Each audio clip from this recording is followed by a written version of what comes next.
अरे हाँ, मैं तो तुम्हें अपने प्रोडक्ट के बारे में बताना भूल ही गई। अब जब हम दोनों इस पर एक साथ काम कर रहे हैं तो तुम्हें भी तो इसके बारे में जानना चाहिए ना। वैसे तो मैं इस पर पिछले 4 साल से काम कर रही हूँ, पर ये अभी तक पूरा नहीं हुआ है। वैसे तुम्हारे प्रॉब्लम्स को देखते हुए मैं इस पर थोड़े दिन के लिए और काम कर लूँगी, इसलिए बहुत ही जल्दी तैयार हो जाएगा मेरा प्रोडक्ट। तभी रणवीर मित्तल का फोन बजने लगा और वो लड़की अपनी बात पूरी नहीं कर पाई। जैसे ही रणवीर ने फोन उठाया तो दूसरी तरफ से उसका असिस्टेंट महेश गिरी बोल रहा था। वो एक इम्पॉर्टेंट मीटिंग के बारे में रणवीर को बता रहा था, जो पहले रणवीर ने 3 बार कैंसिल कर दी थी। इसलिए महेश ने कहा कि बॉस, इस बार तो आपको मीटिंग अटेंड करनी ही पड़ेगी, नहीं तो मित्तल इंडस्ट्रीज को काफी नुकसान होगा। रणवीर ने उस लड़की की तरफ देखा और थोड़ी देर सोचने के बाद कहा कि ठीक है, मैं आ रहा हूं। ये कहकर उसने गुस्से में फोन काट दिया। तभी उस लड़की ने पूछा, क्या हुआ? इस पर रणवीर ने जवाब दिया, एक इम्पॉर्टेंट मीटिंग है इसलिए मुझे जाना पड़ेगा, तुम अपना ख्याल रखना, और हाँ, खाना खा लेना ध्यान से, हम लोग बाद में बात करेंगे। इससे पहले कि वो कुछ जवाब देती रणवीर वहां से चला गया। तभी वो लड़की दौड़ती हुई उसके पीछे आई और कहा, अरे रुको बाबा, तुम अपना हीरा तो यहीं भूल गए, इसे तो लेते जाओ। बिना पीछे देखे रणवीर ने कहा, मुझे तुम पर पूरा भरोसा है, इसलिए तुम इसे अपने पास रख लो। उस दिन मीटिंग काफी देर तक चली। जब तक रणवीर मीटिंग से बाहर आया तब तक रात के 2 बज चुके थे। पार्किंग लॉट से कार लेकर रणवीर उस रिसोर्ट की तरफ चला गया जहां वो दोनों रुके हुए थे। अब आखिरकार वो लड़की रणवीर के साथ काम करने को तैयार हो ही गई, और यही बात बताने के लिए रणवीर ने अपने कजिन अक्षय को फोन लगा दिया। फोन उठाते ही अक्षय ने कहा, यार एक बार टाइम तो देख लेता, किस समय फोन कर रहा है? मैं अभी अभी सर्जरी फिनिश करके आया हूँ यार, बस थोड़ी देर पहले ही सोया था। इस पर रणवीर ने कहा, अब चुप हो जाओ और मेरी बात सुनो, मेरे पास एक खुश। इससे पहले वो कुछ और कहता उसकी कार पलट गई और उसका एक्सीडेंट हो गया।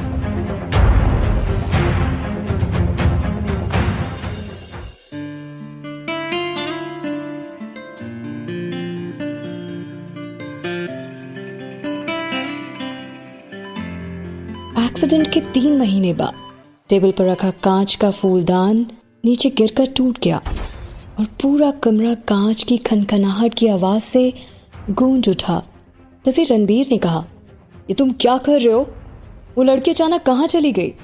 तुमने ठीक से जाकर रिसोर्ट चेक किया था ना? वो मेरे साथ ऐसा कभी नहीं कर सकती, उसने तो मुझसे वादा किया था। महेश ने कांपते हुए लहजे में कहा, सर असल में वो उसी रात को वहां से चली गई थी। और रणवीर ने तुरंत पूछा कि और क्या? महेश ने डरते डरते जवाब दिया, और आपका खानदानी हीरा भी गायब है सर। रणवीर 3 महीने तक कोमा में था। आंख खुलते ही सबसे पहले उस लड़की का चेहरा उसके सामने आया था।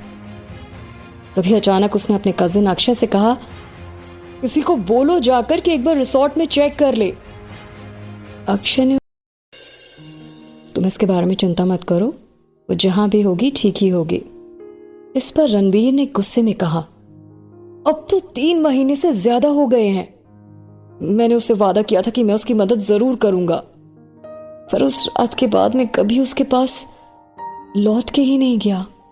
उसने तो यही सोचा होगा ना कि मैं उसके साथ धोखा कर रहा हूं, या मैंने उसे झूठा वादा किया। अब सब कुछ बर्बाद हो गया है, मैं उसे खोना नहीं चाहता।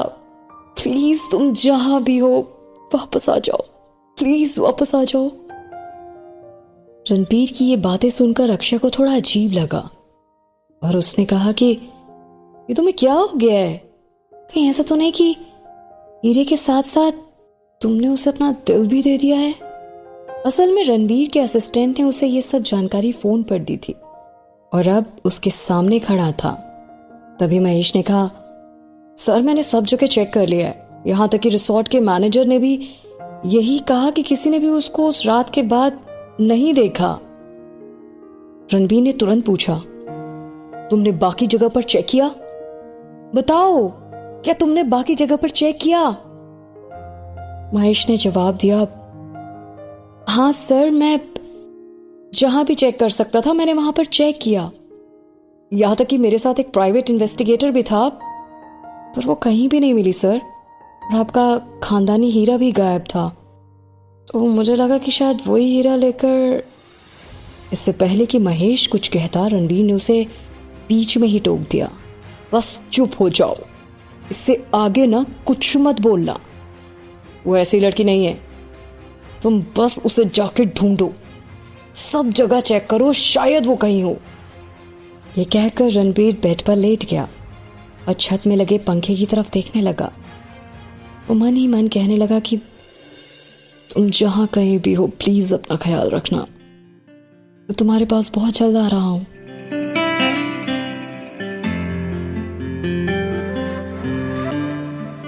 अगले 6 महीने तक रणबीर ने पूरे इंडिया में उसकी खोजबीन करवा ली, पर वो कहीं नहीं मिली। ऐसा लग रहा था जैसे वो अचानक ही हवा में कहीं गायब हो गई हो। उस रात काफी तेज बारिश हो रही थी, इसलिए सीसीटीवी कैमरे में भी कुछ कैद नहीं हुआ था। बस कुछ धुंधली तस्वीरों में इतना सा दिख रहा था कि वो कंधे पर एक बैग लटकाए हुए रिसोर्ट से बाहर जा रही थी। उसके बाद वो कहाँ गई, किसके साथ गई, उसका कुछ अता पता नहीं था। करीब 6 महीने तक खोजबीन करने के बाद कुछ भी नहीं पता चला, तो रणबीर ने अपने सभी आदमियों को वापस बुला लिया था। दिल तड़पता है क्यों, धड़कता है क्यों, ये जाने न मैं न तू, कैसा ये दिल का कनेक्शन है तुझसे हुआ।